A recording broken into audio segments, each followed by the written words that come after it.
nuestro desayuno. Notre petit déjeuner.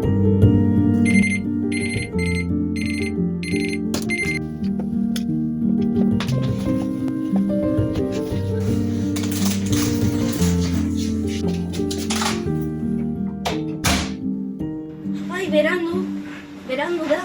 Agur. Alokatu naiz, ez ematen denbora osatzeko.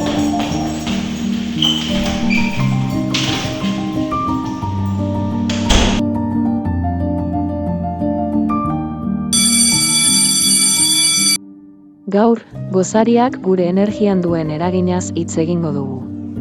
Pentsatu ezazue, zuek zer jaten duzue goizean? Eta nola sentitzen zarete gero? Gozarian jaten dugunak energia ezberdinak ematen dizkigu. Batzuk azkar agortzen dira, beste batzuk pixkanaka askatzen dira. Eta badaude gorputzak denbora luzean erabiltzen dituenak ere.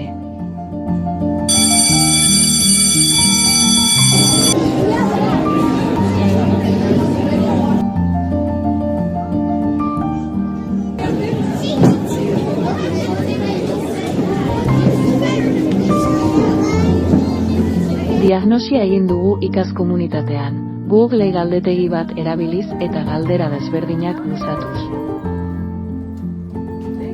Gozaltzen dugunaren arabera, gure gorputzak energia gehiago edo gutxiago lortzen du. Hori neurtzeko sortu dugu gure energimetroa, gozaltzen dutenaren arabera, ikasleek txartel bat jasoko dute. Eta azkenik, gozaria aldatzeko asmoz lehiaketa antolatu dugu. Hilabete batean txartel berde gehiena lortzen duen gelak, zinema eta palomitak lortuko dituelarik.